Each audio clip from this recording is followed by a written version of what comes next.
So last time around, what we did is another review of the state monad, and we saw a kind of slightly different way to think about it in terms of some things being hidden for us under the waterline, as we called it, and some things being visible to us.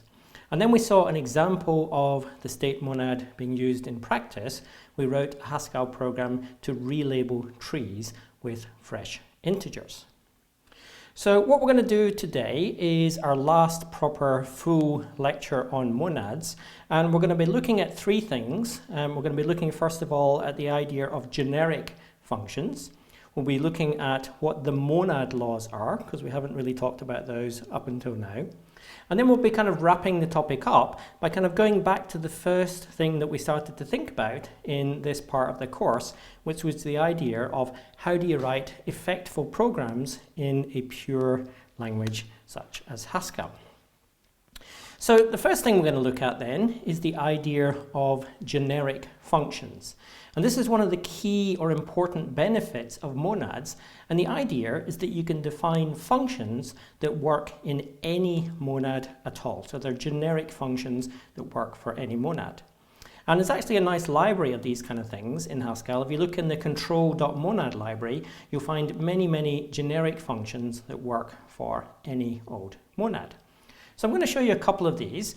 So the first one I'm going to show you is a generalized or generic version of one of our old friends. It's the map function. So let me first of all remind you of the type and recursive definition for map.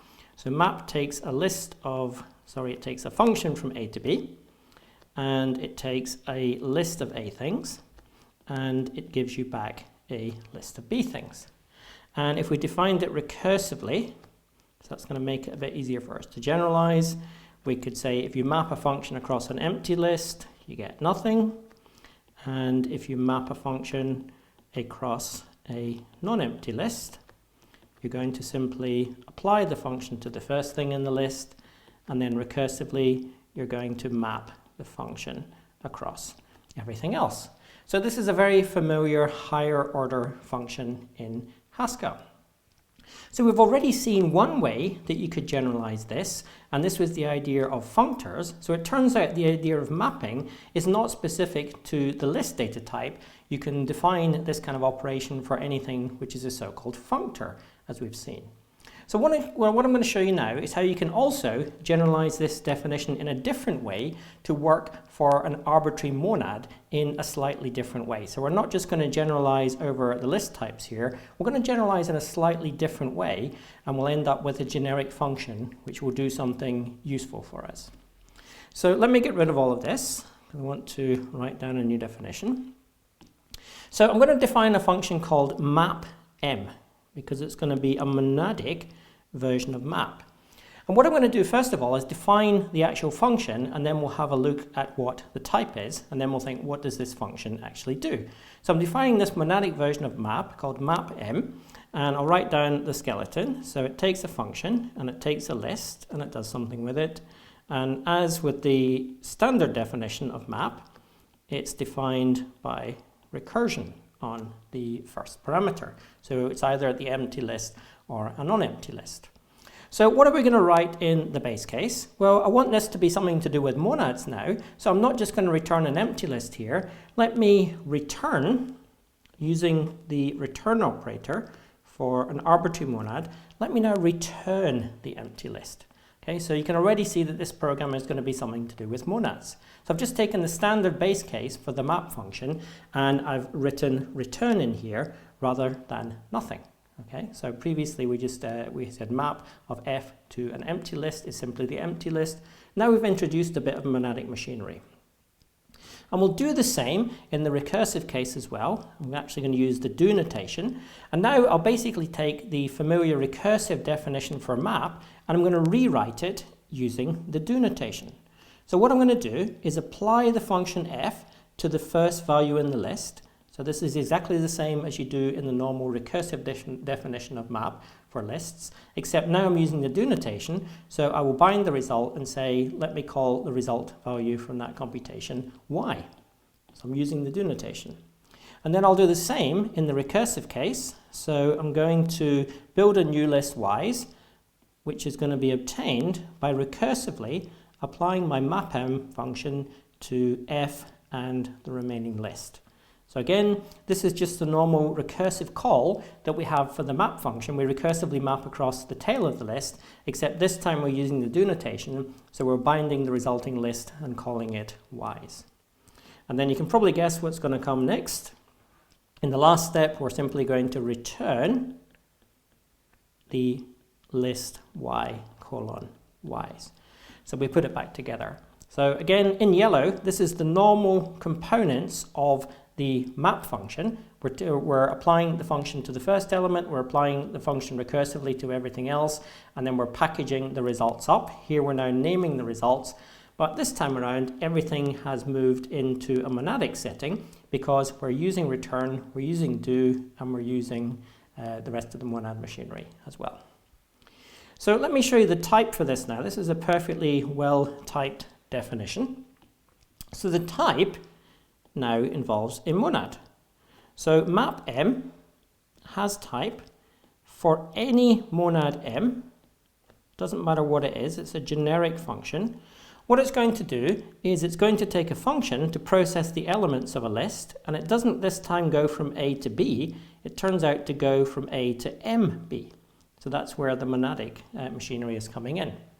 And then we're going to take a list, and then we're going to process it, and we don't just get a list of B's back this time. If you work out the types for yourself, we actually get an M of a list of B's here. Okay, so this is exactly the type you get. If you ask GHC to calculate the type for this, this is what you will get back. It's essentially the same type as the normal map function. You take a function and a list of things, and you get back a list of things.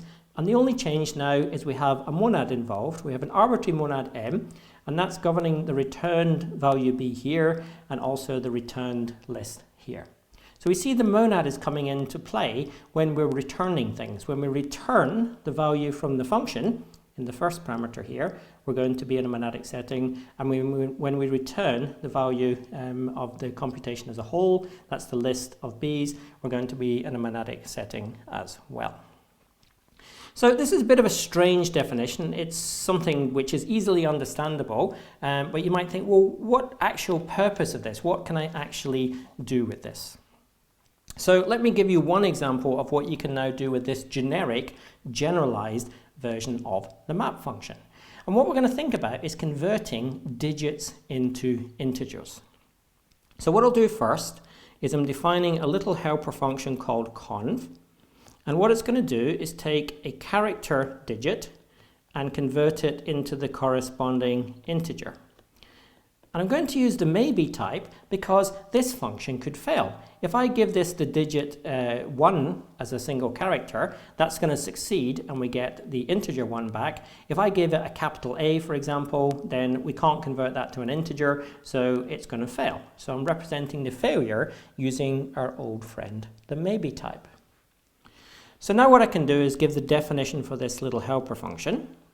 So if I convert a character C, I could use a little library property called isDigit, and isDigit simply takes a character as an input and returns true if it's a numeric digit like 0 up to 9. And otherwise, we're going to do something else.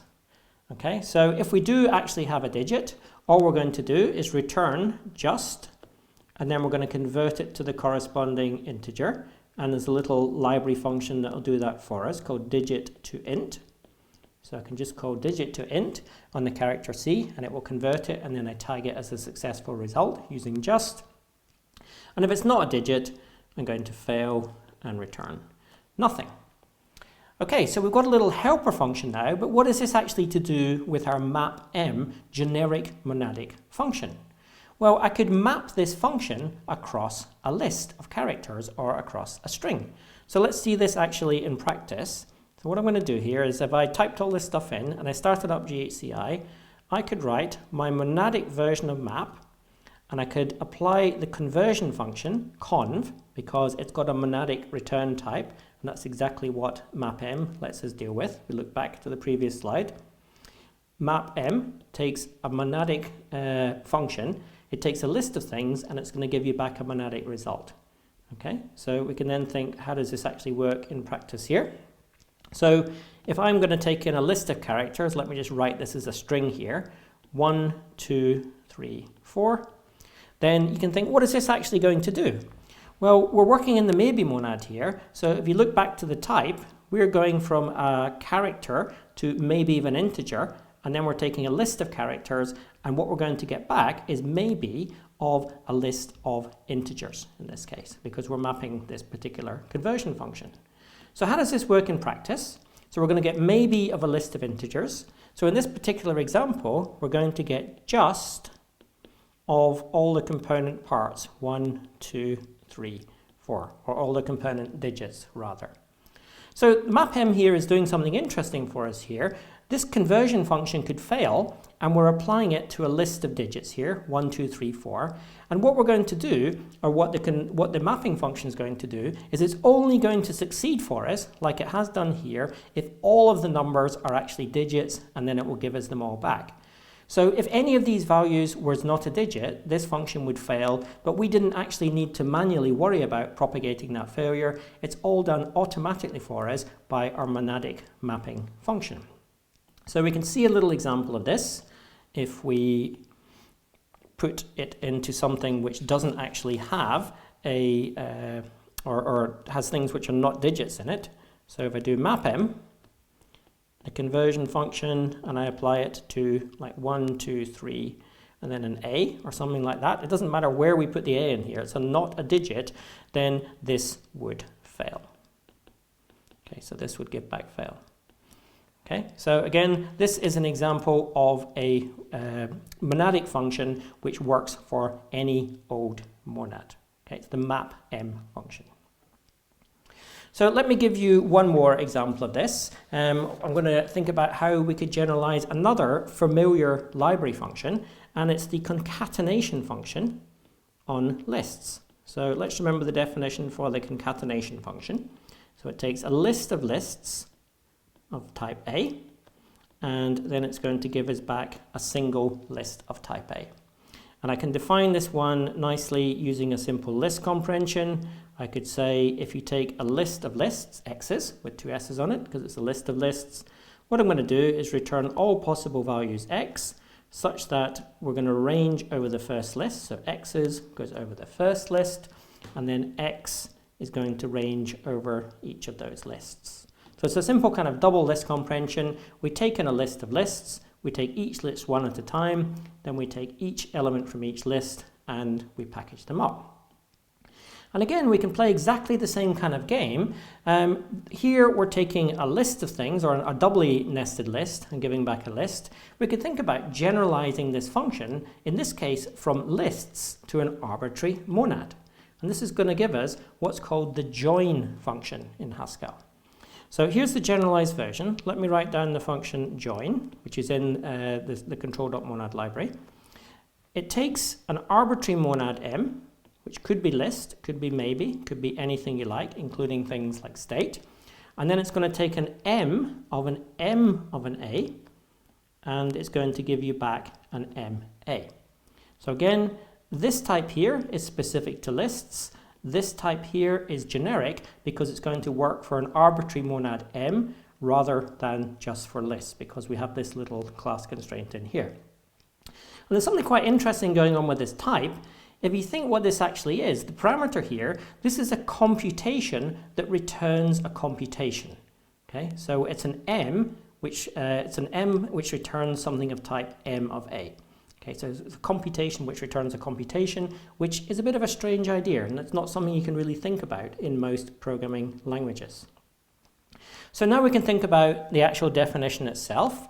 So we could say what happens if you join, and I'm going to call it mmx because it's a monadic value. So just as we have 2 s's on here to indicate that it's a list of lists, here we're going to have 2 m's to indicate it's a nested monadic value which is coming in. It's a computation that returns a computation.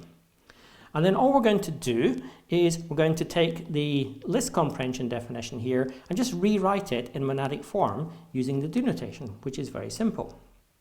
So what we're going to end up with then is we're going to write do, and then we're going to say mx, comes from mmx. So what we're going to do is take this input here and take each computation which it can return, one at a time, and then we're going to run each of those and get a result value back. So for each of those computations, we will run it and get a result value back, and then finally we will return each of those results, x. So again, the structure of the definition I've got down here, so I've got one generator, another generator, and then I package up the results. I have exactly the same structure in the original definition. I have one generator, another generator, and then I package up results. But again, the important point here is that by using the monadic machinery rather than the list comprehension machinery, we no longer are specific to lists. Now our function will work for any old monad.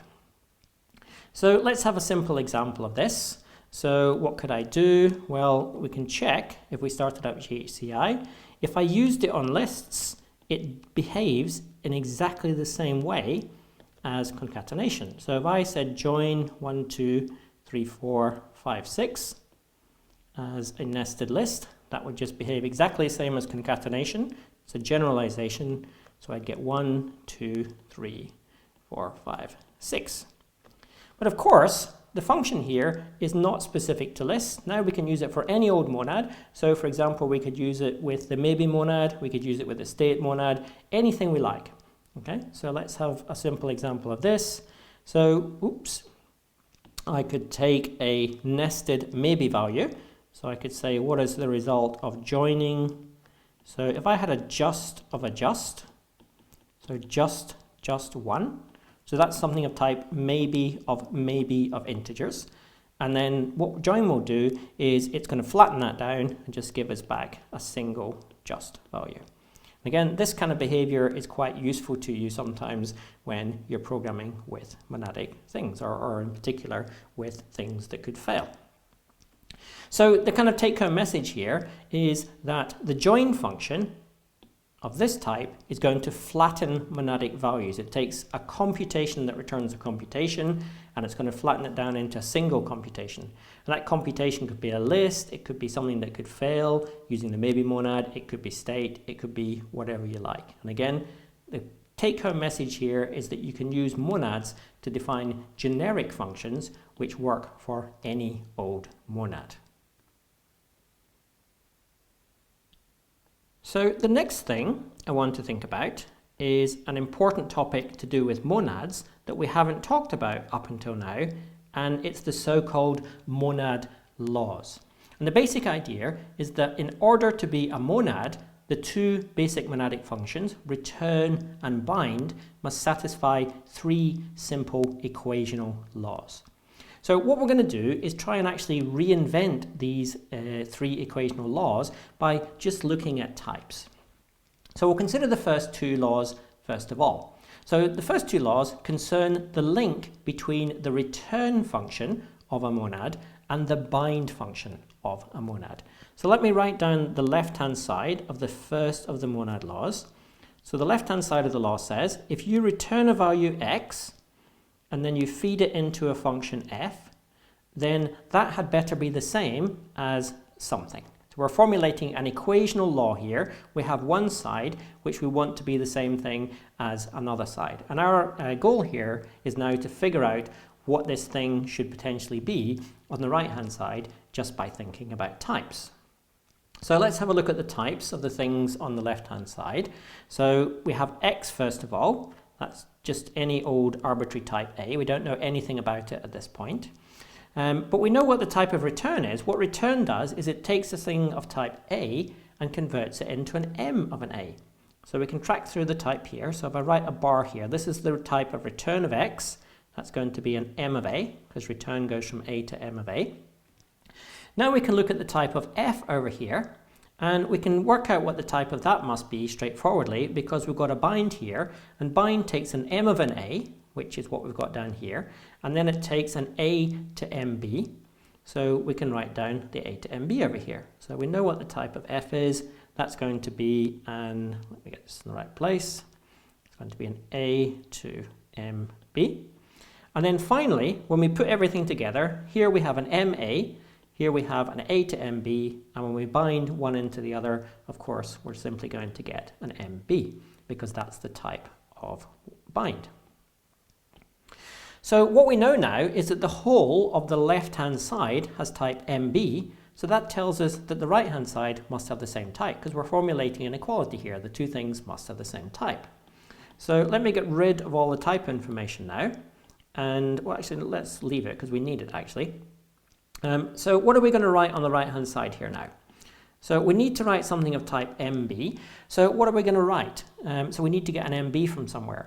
Well, if we look to see what we've actually got, we've got X, which has type A down here, and then we've got F, which has type A to MB. So if we wanted an MB, all we simply need to do is apply F to X, and that will give us something of the right type. Okay, so let's get rid of this now, rid of all this stuff, finally. What we have down here is, if I get rid of all of that, so just on type grounds, it seems reasonable that we should have this equational property here. And this is the first monad law, and it's got a very simple operational interpretation as well. What it's saying is if you return a value x, and then you feed it into a function f, then you may as well have not bothered returning it and feeding it in. You just apply the function directly to that input x. So a very simple, obvious law, which we figured out by looking at types. So then we have the opposite law.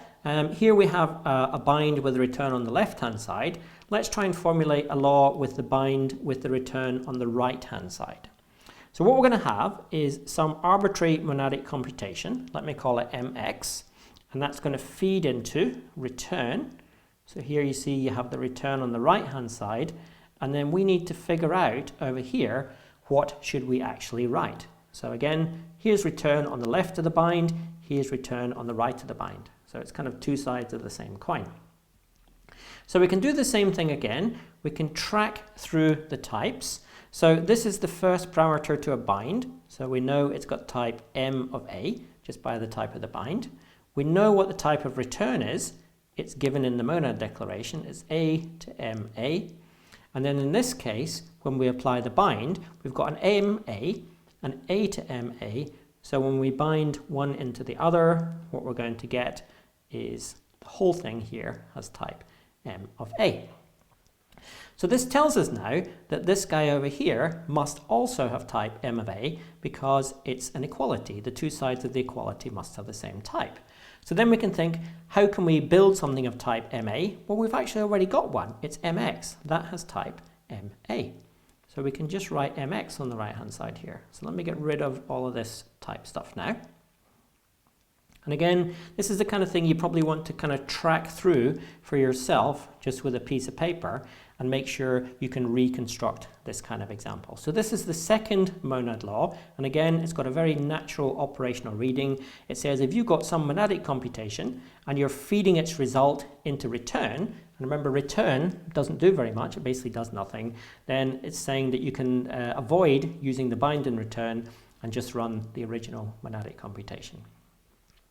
So if you stare at these a bit, they kind of look a little bit like identity properties. The idea is kind of modulo the fact that the return operator involves some kind of binding. It's kind of saying that return is the identity for the bind operator.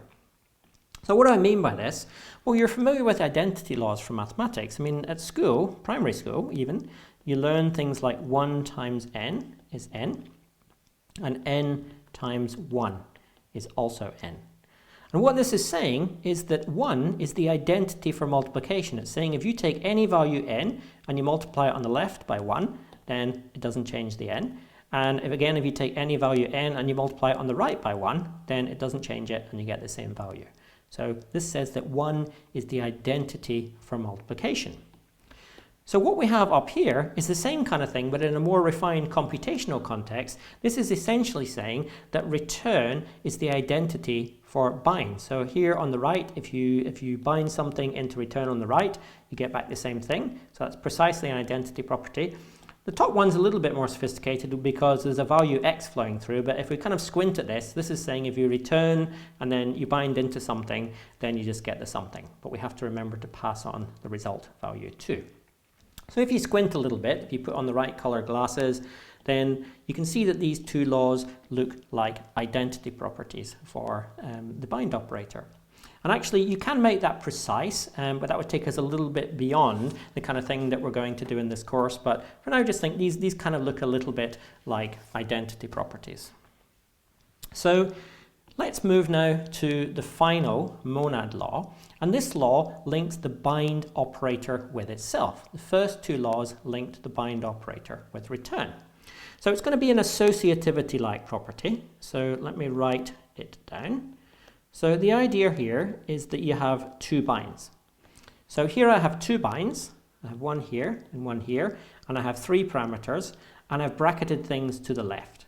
So with an associativity property, what we'd normally like to do is have the same arguments, so the mx and the f and the g, but we would bracket things to the right. So this would be a straightforward associativity property for the bind operator. Here we have three things bracketed to the left. Here we have three things bracketed to the right. But it turns out this doesn't quite work. And the reason it doesn't quite work is there would be a type error in here if you work out all the details. So the types get quite sophisticated up here, so I'm not going to do it on the slide here. I'll leave this as an exercise for you to do, but it's a really great exercise. Track through the types of all of these things and find out why this law wouldn't actually work, because there's a little type error here. But there's a very easy fix, and it's to do with the fact that the bind operator involves binding. It's passing values through. All we need to do is take a little lambda here to bind the result which is coming out of mx, and then what I'm going to do is feed that into the function f just by applying it, and then feed that result into g. And again, it's not really a spectator sport for me to track through the types here, but if you check the types of this and you check the types for this, you'll find out that the types are now completely correct. And this is what it means in a monadic setting for the bind operator to be associative. So all the monads which we have seen satisfy these three monadic properties. So we have these two simple identity properties here, and we have this associativity property as well. And actually, if you've been reading along in the book, you'll see that there's laws which are required for functors and for applicative functors too. But I'm not really going to emphasize these too much in this course. But I do want you to understand and be able to reconstruct the monad laws. So at this point you might be thinking, well, why should you care about these properties? Well, you should care about them because they're a fundamental part of what it means to be a monad. In order to be a monad, you must have these two properties, and you must have these two properties as well. And these also have practical applications in terms of programming. The do notation actually relies on this associativity property, for example, to work properly. Because when you have a do, you don't put brackets in to indicate the order in which things happen, whether things are bracketed towards the top of the do or the bottom of the do.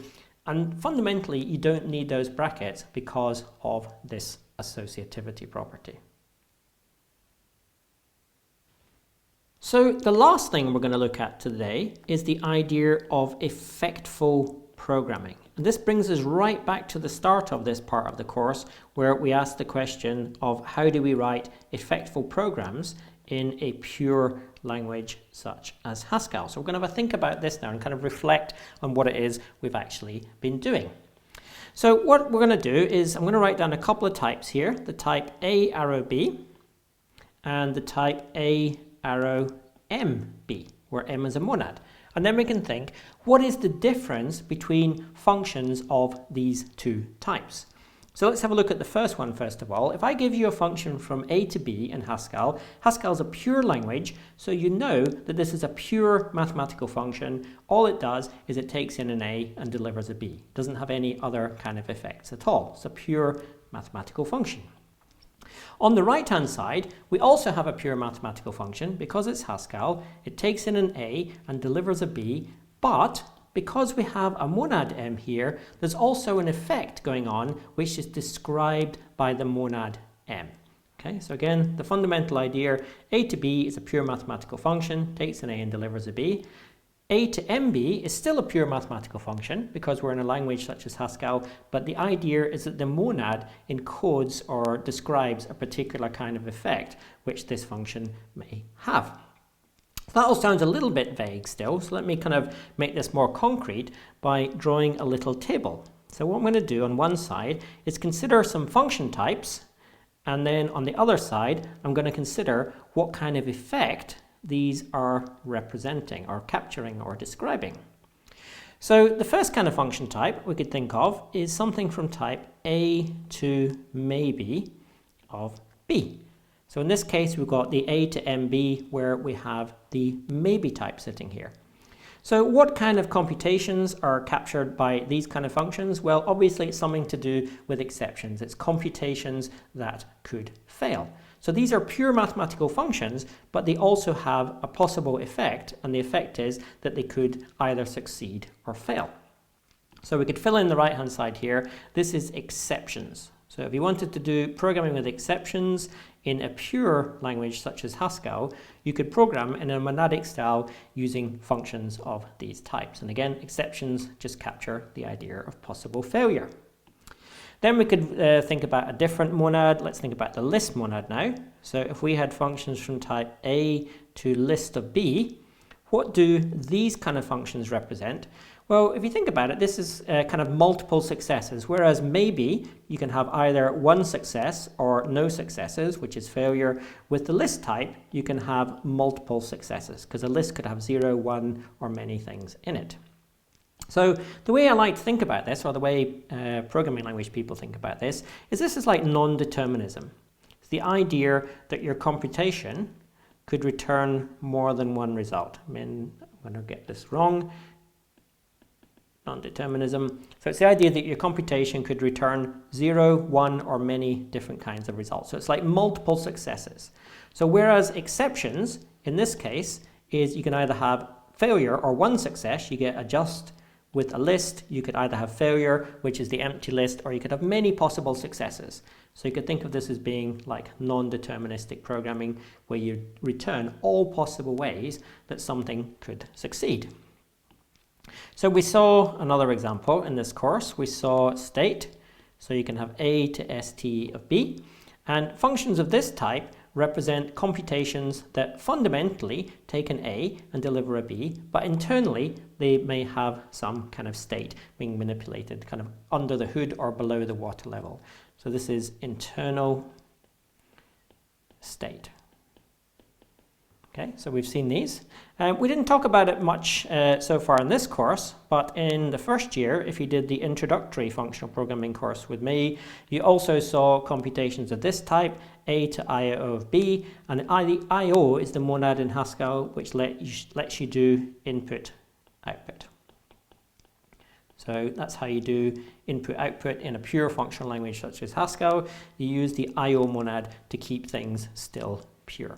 So this is just 4 examples of a monad, but there are many, many more. If you look online, there's maybe 15 or 20 examples of useful monads which people have found. So to wrap things up today, I'd like to finish up with one final very important question. What actually is the point of monads? I mean, we've done 4 lectures on this now, and if you remember right back to the start, I said for me, monads is one of the most important ideas in programming languages in the last 25 years or so. So that's quite a bold statement. So why do I actually think this is true? So here's my 3 reasons for this. So the first reason is it supports, or programming with monads supports a form of pure programming with effects. I mean, fundamentally, Haskell is a pure programming language, but we need to deal with effects, and Haskell gives us monads as a mechanism for doing that without spoiling the fundamental purity of the language. So for example, if we want to program with exceptions, non-determinism, internal state, or input-output, or all different kinds of effects which you might consider, you can do this in a way which doesn't spoil the fundamental purity of the language by using monads. So that's the first reason. The second reason is also a very important one. In Haskell, the use of monads, and therefore effects, is explicit in types. And that's exactly what we've just seen on the slide here. If you have a program of that type, you know that it possibly raises an exception, could return nothing or just. If you have a program of this type, you can think of it as involving some kind of non-determinism.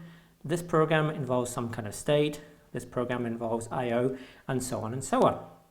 If you do not have a monad involved, so in this case you've got the maybe monad, st, I/O, and so on, and here you have the list monad. If you do not have a monad involved, you know just from looking at the type of your program that it doesn't have any effects at all. And this is one of the really nice things about Haskell. If your program has effects, then those are made explicit in the type through the use of monads. And again, if you don't have any effects, there's no monad in your type, and you can know that just from looking at the type. So the third one is something we've been thinking about today as well. Using monads, you can generalize functions to any effect. And I mentioned this simple library called control.monad, and we've seen how you can generalize map to a monadic map, map_m. We've seen how you can generalize concatenation on lists to an arbitrary monad, and that was the function join. There's many, many other functions which you can profitably and usefully generalize to any effect. Okay, so that's the three reasons why, for me, monads are a really fundamental idea in programming languages. So just to wrap things up today, if this has sparked your interest and you would like to learn a little bit more, which kind of goes beyond what we're going to be doing in this advanced course, there's a couple of things I'd recommend that you might want to take a look at. So first of all, you might enjoy looking at the idea of monadic parsing. And this brings together many of the ideas we've been studying here in quite a nice application area. And if you've got a copy of my book, for example, it's in chapter 13, there's a chapter on monadic parsing, but there's loads of stuff you can find online about monadic parsing as well. So you might like to have a look at that. And secondly, and related to this, you might like to have a look at what's called monad transformers. So we've only been programming with single monads, like I/O, or maybe, or lists, but sometimes you need more than one monad. And for example, you need more than one monad when you're doing monadic parsing. So you need typically the list monad, because a parser can return more than one result sometimes, and you need the state monad because you're threading through a string which is being consumed by the parser. So in monadic parsing, you need to combine two monads. You need to combine the list monad and the state monad. And the way you combine monads is using something called monad transformers. And again, it goes beyond what I want to cover in this course, but if you're interested, just do a Google for monad transformers and you'll find plenty of information about that. So that's it for today, and I will see you again, as usual, next time around.